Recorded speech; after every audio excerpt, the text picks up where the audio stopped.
Shalom jemaat sekalian yang dikasihi dalam Tuhan. Hari ini kita bersyukur boleh berkumpul lagi walaupun bukan di tempat Tuhan tapi di rumah masing-masing. Kita mau masuk ke dalam ibadah kita pada hari Minggu ini. Saya undang untuk jemaat sekalian untuk mempersiapkan hati masing-masing. Kita memasuki bait pujian Tuhan. Mari kita naikkan pujian Kami Memuji Kebesaran-Mu. Marilah kita setiap yang ada hadir di tempat masing-masing ini, kita memberikan pujian sebesar-besarnya bagi Allah kita. Ya Tuhan.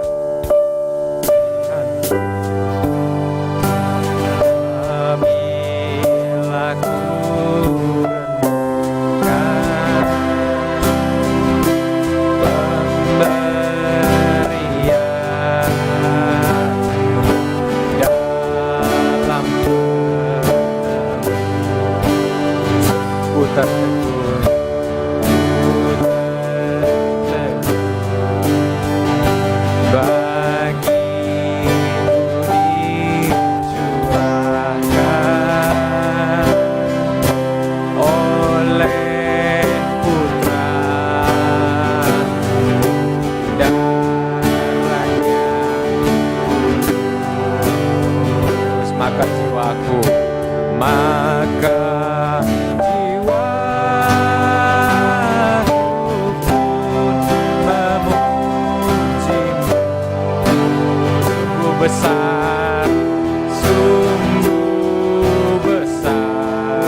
Kristus memanggil, apabila nanti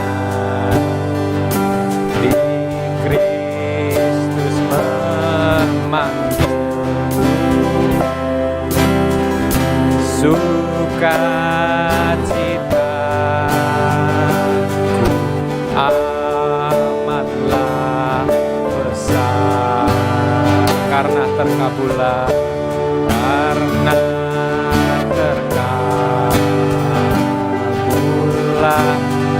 yang ku rindukan, melihat Engkau, melihat Engkau, Tuhan akbar, maka jiwaku pun memuji-Mu,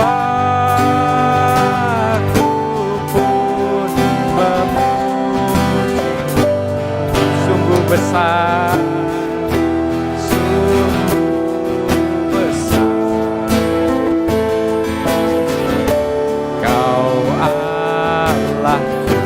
maka jiwaku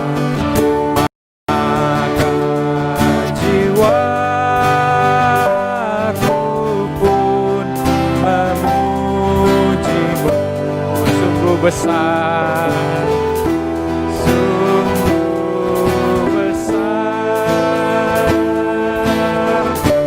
Kau Allahku. Then sing my soul, my soul, my Savior God, to Thee.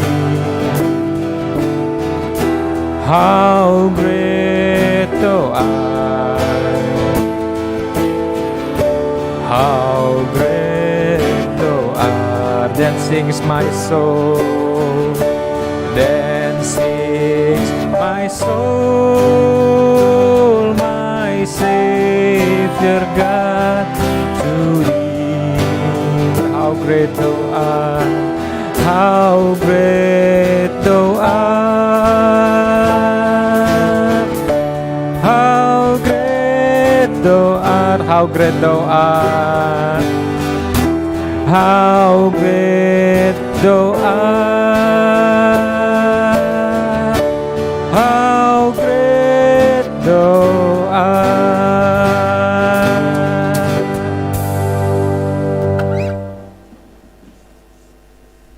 Mari kita berdoa, saudara sekalian. Kita bersyukur untuk ibadah ini. Kita bersyukur seluruh jemaat Forsi bisa bersama-sama berkumpul, berdoa bersama-sama, memuji dan menyembah Tuhan. Sekarang waktunya bagi kami untuk menenangkan hati kami, mendengarkan firman Tuhan. Biar Tuhan berbicara kepada kami semua.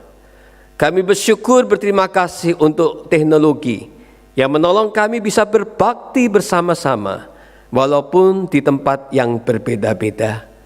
Kiranya semangat, walaupun dalam kondisi seperti ini, semangat kami tidak mundur, semangat kami tidak kurang untuk datang menyembah Tuhan bersama-sama seluruh jemaat Forsi. Inilah doa dan sembahyang kami. Kami mau membuka hati mendengarkan firman Tuhan. Di dalam nama Tuhan Yesus Juru Selamat yang hidup kami berdoa. Amin. Jemaat, apa kabar? Saya berharap semua dalam keadaan baik, walaupun kita berada di tempat yang berbeda. Tapi jikalau hari ini kita bisa berkumpul di sini, semua adalah karena anugerah Tuhan. Saya senang melihat wajah Bapak Ibu sekalian, dan saya berharap Bapak Ibu saudara semua juga bergembira kalau kita bisa berjumpa di live streaming ibadah Forsi Christ Center Christian Community Church di Melbourne. Hari ini saudara sekalian, saya akan mengajak Bapak Ibu sekalian untuk merenungkan satu tema yang saya kira kita sudah sering mendengar dari surat Tesalonika pasal yang kelima ayat yang ke-18. Surat Tesalonika yang pertama, pasal 5 ayat 18. Saya menunggu Bapak Ibu untuk membuka Alkitab. 1 Tesalonika 5 ayat 18. Kalau sudah mendapatkan, saya ingin membacakannya bagi Bapak Ibu sekalian demikian. Saya akan membaca mulai dari ayat 16 sampai dengan ayat 18. Bersukacitalah senantiasa, tetaplah berdoa. Mengucap syukurlah dalam segala hal, sebab itulah yang dikehendaki Allah di dalam Kristus Yesus bagi kamu. Penekanan firman Tuhan hari ini adalah dari ayat 18, mengucap syukurlah dalam segala hal. Saudara sekalian, om, tante, saudara yang saya kasih di dalam Tuhan, kalau kita mau jujur saudara sekalian, mengucap syukur bukan sesuatu yang menjadi sifat bawaan sejak kita lahir, bukan? Contohnya, pada waktu kita masih kanak-kanak, orang tua kita sering mengajar kita untuk apa? Kalau mendapat sesuatu dari orang lain, kita harus bilang apa? Terima kasih. Jadi saudara sekalian, itu sebagai sebuah tanda bahwa mengucap syukur bukan sesuatu yang secara eksistensialis ada di dalam diri kita. Kita belajar untuk mengucap syukur. Karena itu jangan heran saudara sekalian bahwa bersyukur merupakan sesuatu yang sulit bagi saudara dan saya. Nah, hari ini tema khotbah kita adalah di tengah-tengah situasi hari ini adalah bersyukur di tengah krisis. Bersyukur di tengah krisis. Dan itu tidak mudah. Saudara, pada umumnya ketika kita berada di dalam krisis, kita akan lebih banyak menghabiskan waktu dan energi memperhatikan masalah. Betul? Kita lebih banyak fokus kepada masalah, saudara sekalian. Misalnya waktu saudara bangun pagi besok, saudara sekalian, atau tadi pagi, mungkin kita segera mengambil handphone kita akan segera pengen tahu perkembangan masalah virus corona di Melbourne. Berapa kasus baru yang muncul? Berapa kasus orang yang meninggal karena kasus coronavirus di Melbourne? Dan mungkin kita ingin tahu bagaimana keadaan kasus itu di seluruh dunia dan lain-lain. Saudara sekalian, saya pikir saudara sekalian ini menjadi sesuatu yang kebanyakan orang lakukan pada hari-hari ini. Nah, masalahnya adalah saudara sekalian, kita akan lebih berfokus kepada problema dibandingkan kita merenungkan tentang Tuhan. Memikirkan tentang persoalan itu boleh saudara sekalian, dan itu sangat umum. Tetapi masalahnya adalah jangan-jangan kita lebih fokus kepada problema kita, kepada krisis virus corona, lebih daripada kita memikirkan Tuhan kita Yesus Kristus. Karena itu Paul Tripp, seorang pendeta dan juga seorang pengkhotbah, psikolog, pernah berkata, "We will develop a heart habit where we are trouble meditating and God forgetting."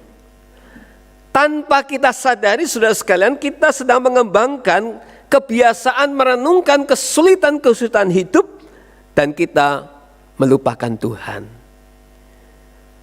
We will develop a heart habit where we are trouble meditating and God forgetting. Saudara, apakah kita ini termasuk orang yang sedang terus-terus memikirkan persoalan kita, sehingga akhirnya kita menjadi orang yang melupakan Tuhan? Saudara, akhirnya kita merasa persoalan kita makin besar. Kalau itu terus kita lakukan, waktu kita terus memikirkan persoalan kita, sudah sekalian kita akan, tanpa kita sadari, kita akan merasa persoalan itu makin besar dan Tuhan nampak makin kecil. Dan akibat dari hal itu, sudah sekalian, yang muncul adalah rasa takut yang makin besar. Betul bukan? Dan rasa takut yang besar itu kemudian akan melahirkan apa? Akan melahirkan kepanikan dan rasa cemas, anxiety. Sudah sekalian dikasih Tuhan, ini semakin kita memeditasikan, memfokuskan hidup kepada persoalan-persoalan yang ada, tanpa kita sadari kita sudah melupakan Tuhan. Kita sudah melupakan Tuhan. Dan pada waktu kita merenungkan persoalan-persoalan itu, makin lama makin lebih banyak waktu yang kita gunakan merenungkan itu, kita makin dipenuhi oleh banyaknya persoalan, dan akhirnya yang muncul dalam hati kita adalah rasa cemas dan ketakutan. Nah, saudara sekalian, menghadapi situasi ini, apa senjata kita? Mengalahkan rasa takut, kecemasan kita. Senjata yang paling ampuh saudara sekalian menghadapi semua ini, menghadapi situasi hari ini adalah bersyukur. Senjata yang paling ampuh menghadapi situasi hari ini adalah bersyukur. Saudara sekalian, waktu kita diajak bersyukur, kita bukan diajak untuk mengabaikan persoalan yang ada. Pada waktu saudara dan saya diajak untuk gratitude, bersyukur untuk keadaan kita, kita bukan sedang menganggap tidak ada persoalan, bukan. Kita bukan sedang ingin melupakan apa yang sedang terjadi. Tetapi sebenarnya dengan bersyukur, maka kita bisa melihat persoalan ini dengan cara yang berbeda. Karena itulah dalam ayat 18, Paulus berkata kepada jemaat di Tesalonika, itulah yang dikehendaki dalam Kristus Yesus bagi kamu, mengucap syukur dalam segala hal. Karena itu yang diminta oleh Allah di dalam Kristus Yesus bagi kita. Saudara sekalian, perhatikan dalam ayat 18 kata di dalam Kristus Yesus. Dalam terjemahan bahasa Inggris dikatakan in Christ Jesus. Jadi artinya saudara sekalian, bagi mereka yang ada di dalam Kristus, salah satu tanda dan karakteristiknya, cirinya adalah dia bisa bersyukur. Bukan hanya bersyukur. Kalau kita lihat ayat 16, ayat 17, ayat 18, ada 3 ciri orang yang ada dalam Kristus. Yang pertama, dia bisa bersukacita senantiasa. Yang kedua, dia terus berdoa. Dan yang ketiga, dia bersyukur.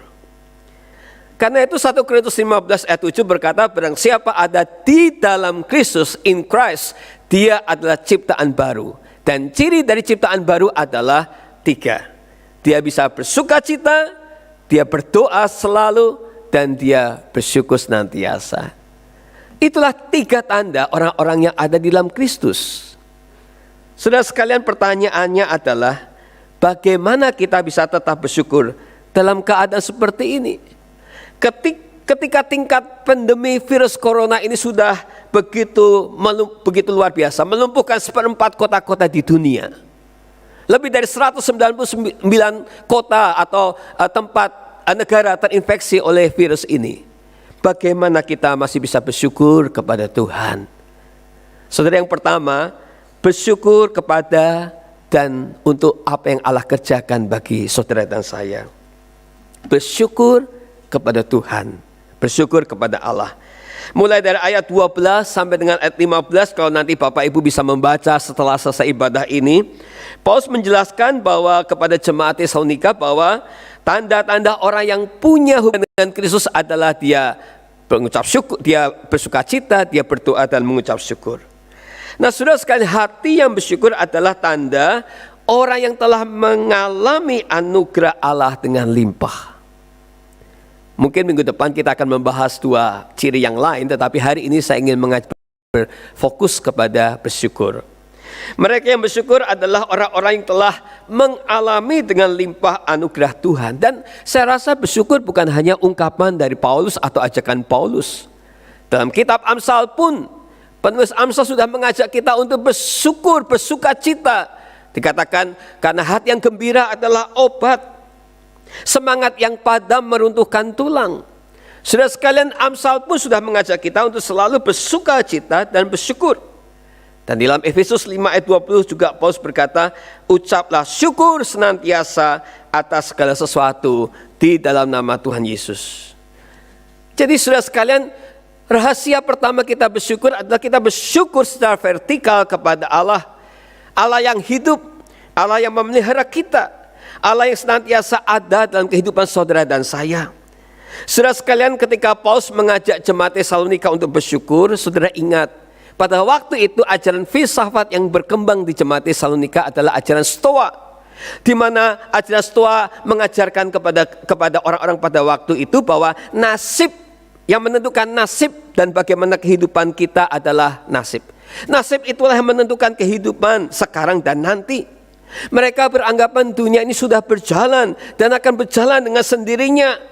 Orang-orang Stoa mengabaikan Tuhan, mengabaikan Tuhan sebagai pencipta, mengabaikan Tuhan sebagai pengatur kehidupan, mengabaikan Tuhan sebagai pemimpin yang akan memimpin dunia ini sampai kepada kesudahannya.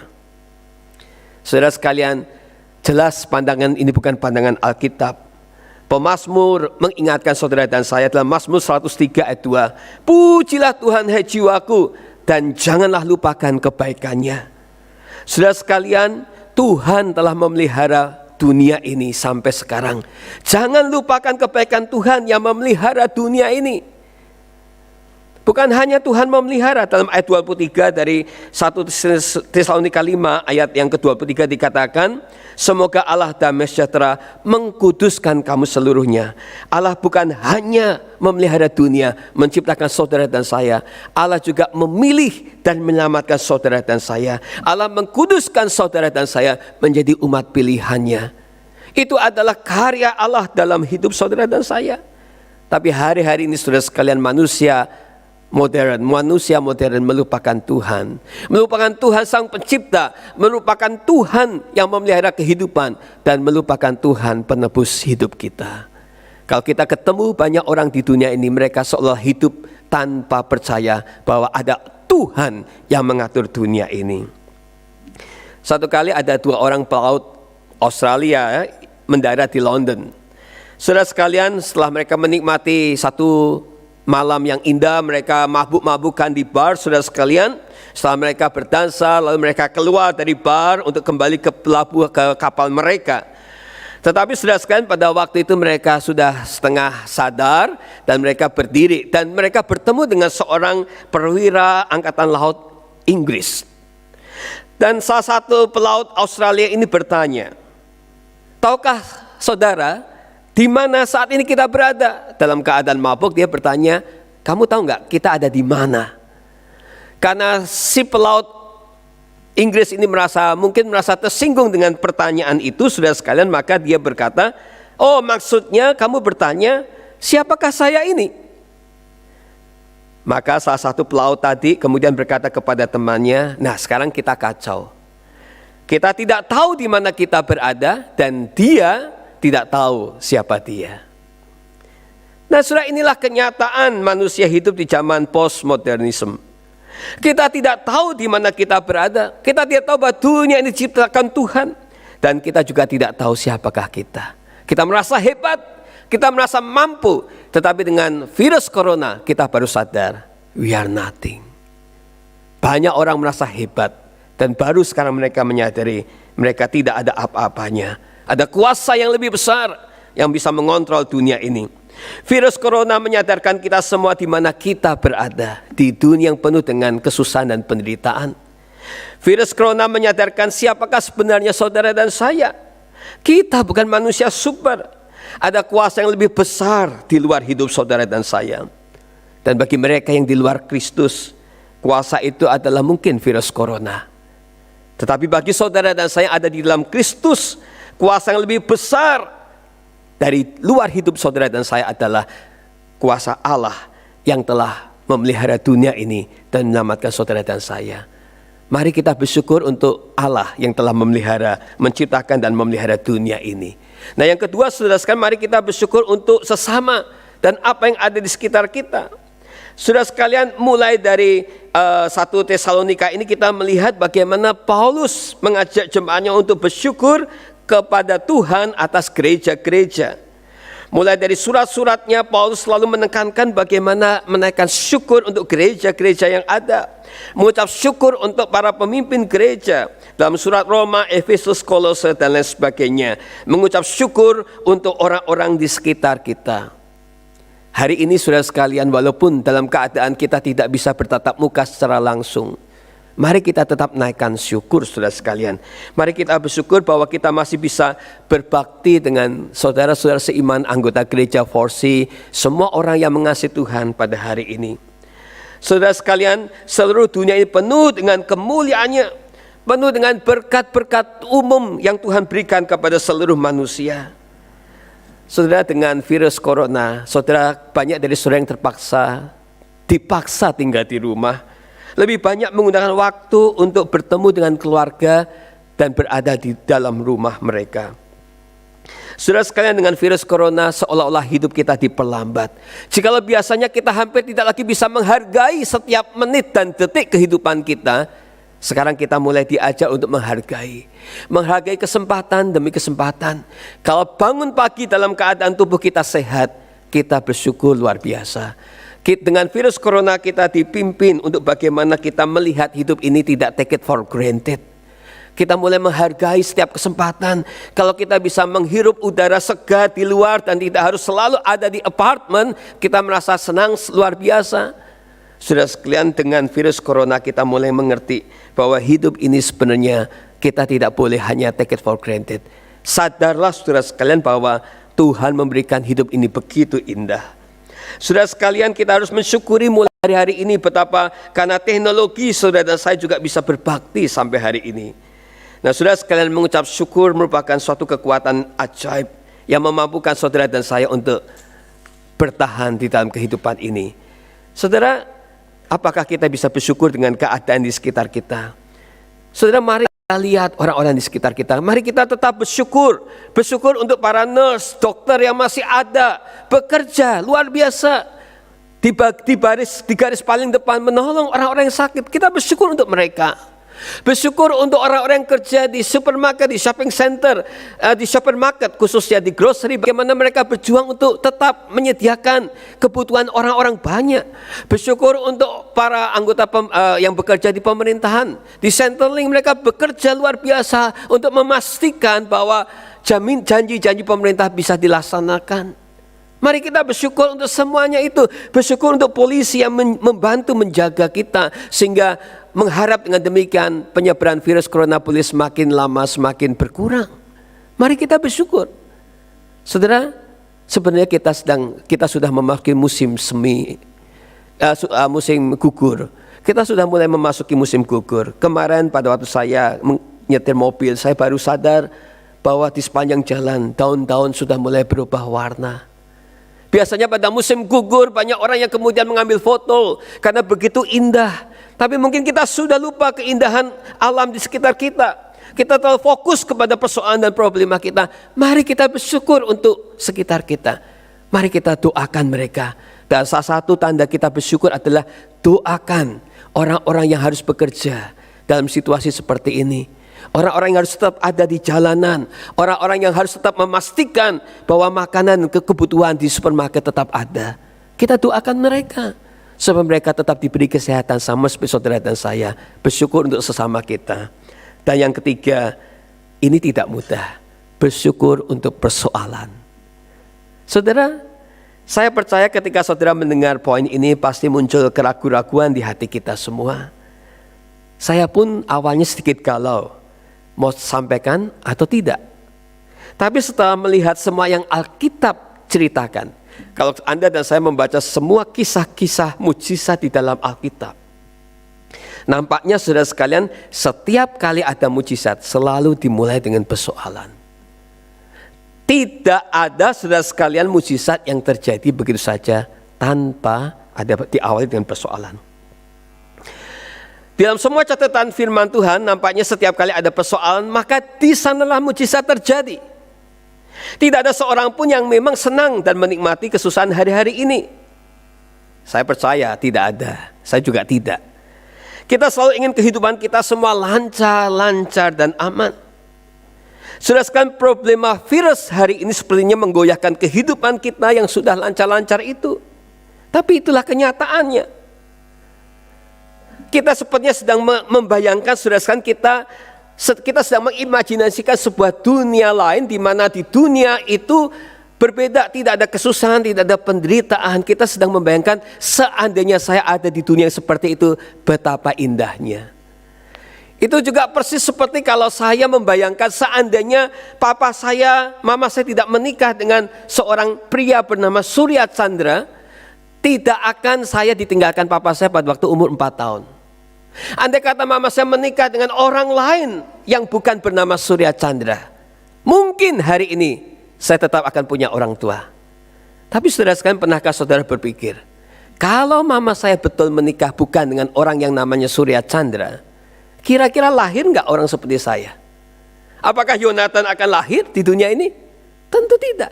Yang lahir tentu orang lain yang secara entitas betul-betul berbeda dengan saya, saudara sekalian.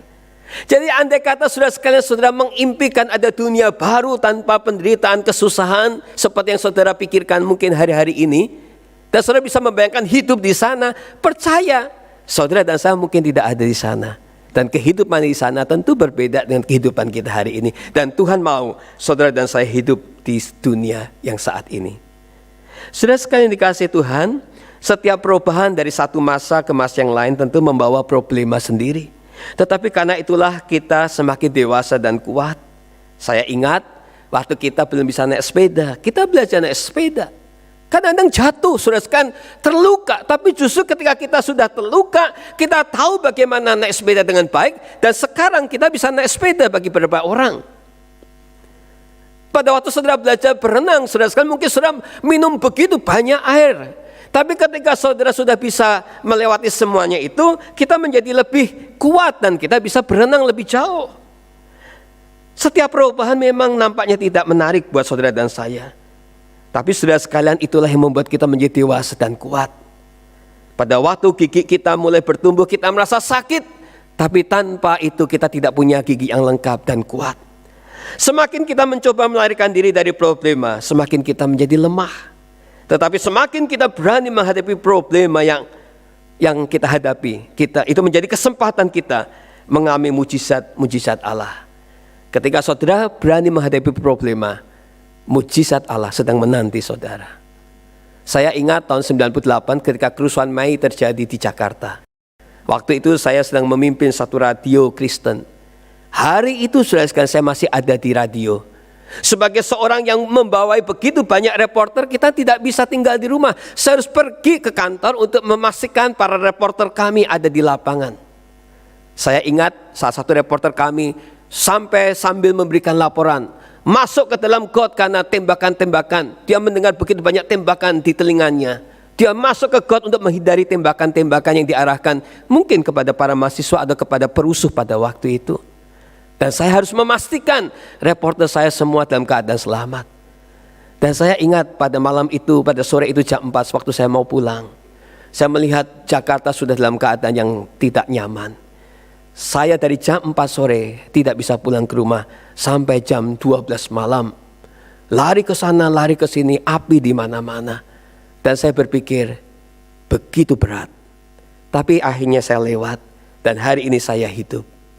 Kalau saya menengok ke belakang, saya hanya bisa bilang kepada Tuhan, itu adalah mujizat Tuhan. Waktu hari itu saya ingat, saya hampir belok ke kiri, tiba-tiba ada sebuah taksi ingin menabrak saya dan dia berkata, jangan ke kiri. Karena masa sudah ada di sebelah kiri. Di daerah kiri dari perumahan yang saya mau tinggalkan. Lalu saya belok ke kanan dan itu yang membuat saya selamat. Mujizat terjadi. Saya tidak bisa menghindar.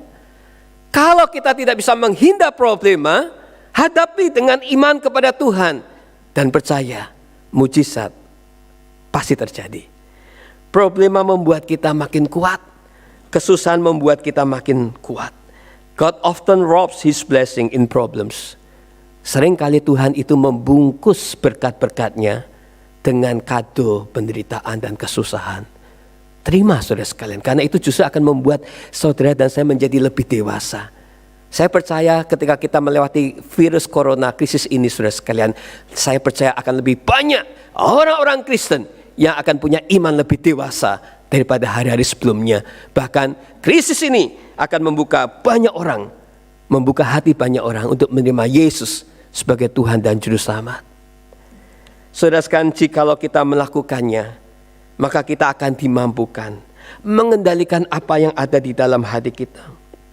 Jikalau kita penuh dengan ucapan syukur kepada Allah yang telah memelihara menciptakan dunia ini, ketika kita bisa bersyukur untuk orang-orang di sekitar kita, ketika kita bisa bersyukur untuk persoalan yang harus kita hadapi, maka kita akan dimampukan untuk tidak lemah, kuat. Kita bisa datang menghadapi pergumulan kita dengan penyerahan hidup kepada Tuhan. Saudara sekalian, akhirnya di dalam menghadapi penderitaan ini, di dalam keadaan di mana hidup kita begitu gelap, kita ingat Mazmur 27. Pada waktu itu pemazmur sedang menghadapi kesusahan hidupnya. Pada waktu dia menghadapi kesusahan hidup itu, dia segera dikatakan dalam ayat yang keempat, dia bilang, yang aku inginkan cuma satu, diam di rumah Tuhan seumur hidup, menyaksikan kemurahan Tuhan. Mazmur 27 ayat yang keempat.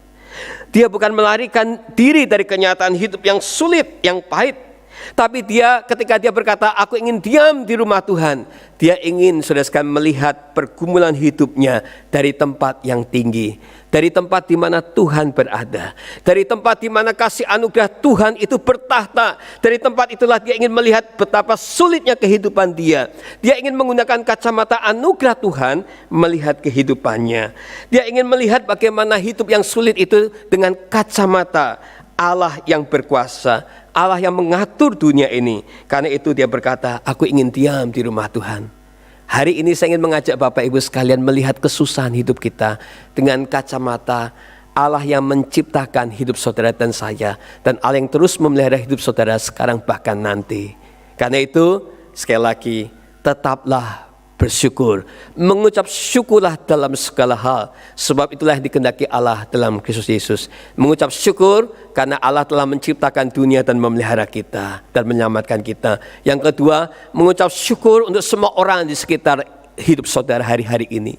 Mengucap syukur, doakan mereka. Itu tanda kita mengucap syukur. Mengucap syukurlah bahwa kalau kita ke supermarket masih ada orang yang bekerja menolong saudara dan saya. Kalau saudara ke dokter masih ada dokter yang bekerja. Mereka masih diberi kesehatan menolong saudara dan saya. Mengucap syukurlah. Dan yang ketiga saudara sekalian, mengucap syukur untuk persoalan. Di dalam persoalan, di situ Tuhan akan mendatangkan mujizat. Mujizat berkat-berkat itu seringkali Tuhan bungkus dengan persoalan. Dan saya percaya waktu kita bersyukur untuk persoalan yang sedang kita hadapi, nanti kita akan lebih dewasa, lebih kuat dalam Tuhan. Saya percaya Tuhan akan memberkati saudara dan saya. Mulai hari ini saya ajak saudara dan saya untuk bersyukur senantiasa. Mau saudara sekalian? Bersyukurlah. Mari kita berdoa. Bapa di sorga, Tuhan kiranya akan menolong kami di dalam situasi yang tidak mudah seperti ini. Ajar kami untuk bersyukur kepada Tuhan. Tuhan bukan Allah, Engkau Allah yang selalu memperhatikan dunia ciptaannya. Ajar kami bersyukur Tuhan. Bersyukur untuk orang-orang di sekitar kami. Bersyukur untuk teknologi yang membuat kami walaupun dalam self-isolated, terpisah satu sama lain, kami masih bisa terhubung. Kami mau juga bersyukur untuk setiap persoalan yang kami hadapi. Karena di dalam setiap persoalan, Tuhan sedang ingin mendatangkan mujizat, pengalaman-pengalaman rohani yang indah bersama dengan Engkau. Terima kasih ya Tuhan, inilah doa kami. Dalam nama Tuhan Yesus kami berdoa. Amin.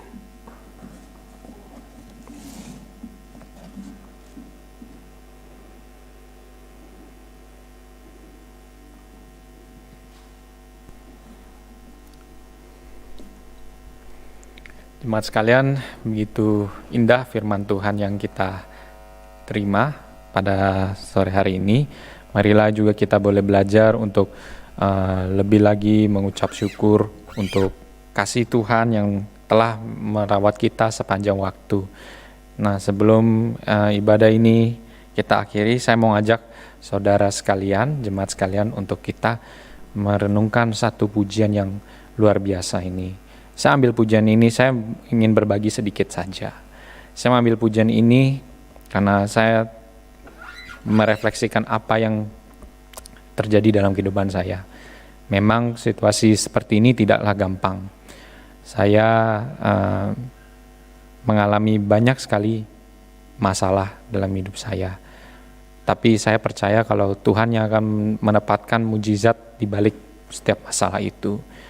Saya percaya juga saudara mempunyai badai kehidupan masing-masing. Tapi dengan hati yang sungguh-sungguh, maukah kita menjadi orang-orang yang bersyukur seperti apa yang kata Pak Pendeta bilang. Kalau kita mau, kita bisa. Dan Tuhan akan selalu bersama kita. Kita tidak akan goyah sebab Yesus berserta kita. Mari saya ajak saudara sekalian, kita naikkan pujian walau 1000 rebah. Mari kita renungkan pujian ini.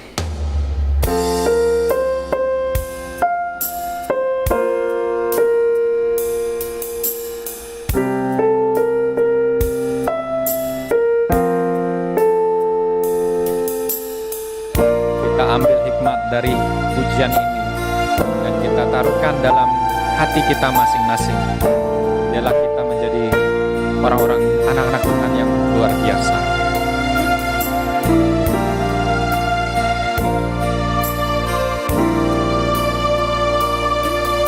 Tiada pernah kuragukan, tiada pernah kuragukan kasih setiamu. Kasih setiamu ya Tuhan, setiap waktu dalam hidupku, tak pernah kau tinggalkan. Meski langit tampak suram, awan gelap pun hadapi badai, lewati gelombang, tak pernah kau tinggalkan diriku.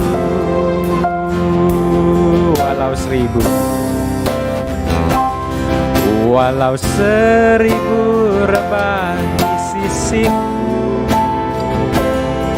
Kau tetaplah Allah penolongku. Walau 10.000 rebah di kananku, takkan ku goyah sebab Yesus sertaku.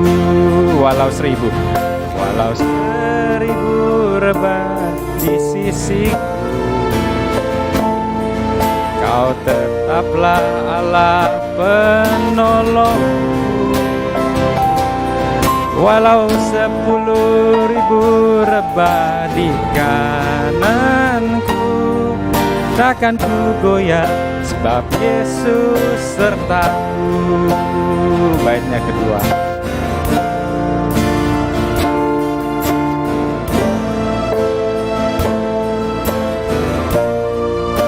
Mari kita bersama-sama merenungkan pujian ini lebih dalam lagi. Kita mau menjadi pribadi yang bersyukur karena Tuhan tidak meninggalkan kita sekalipun dalam kehidupan kita apapun terjadi. Tampak suram, awan gelap pun menghadap, hadapi badai, lewati gelombang, tak pernah kau tinggalkan diriku.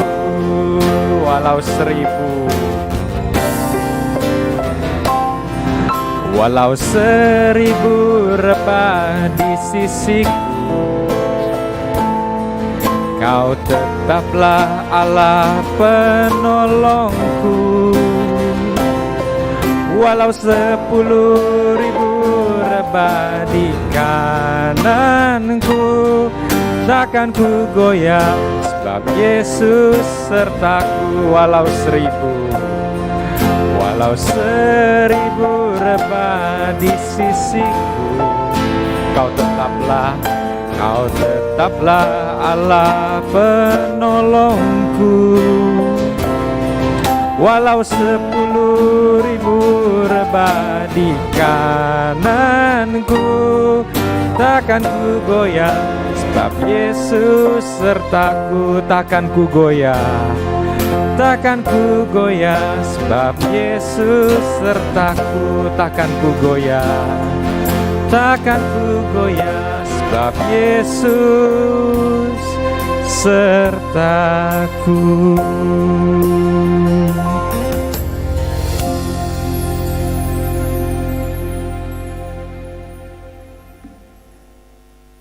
Saudara sekalian, sebelum saya mengakhiri ibadah ini dan menyampaikan berkat, dalam bahasa Mandarin ada sebuah perkataan weiji. Mungkin saya salah mengucapkan, pronunciation tidak tepat, tapi weiji itu berarti, itu sebenarnya artinya kesusahan. Tapi dalam kata weiji, dalam kesusahan selalu ada kesempatan. Hari ini saudara dan saya menghadapi kesusahan. Tapi dalam setiap kesusahan, ingat, ada mujizat yang Tuhan mau berikan. Tuhan mau kerjakan dalam hidup saudara dan saya. Karena itu saudara sekalian, selalu bersuka cita. Mari saudara arahkan hati kepada Tuhan dan terimalah berkat-Nya. Kiranya anugerah damai sejahtera Allah yang melampaui segala akal dan pikiran kami semua, memerintah hati kami, memberi sejahtera dan memampukan kami mengucap syukur dalam segala hal. Karena di dalam mengucap syukur disitulah kami akan mengalami mujizat demi mujizat. Kami percaya Tuhan tidak meninggalkan kami. Kami mau belajar mengucap syukur di dalam segala hal. Dalam nama Tuhan Yesus, Allah Bapa, Putra dan Roh Kudus, kami memberkati semua jemaat. Haleluya. Amin. Amin. Amin.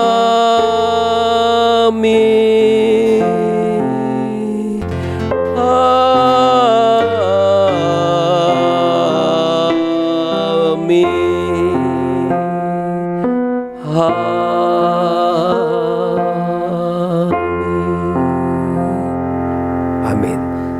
Sampai jumpa minggu depan. Tuhan memberkati.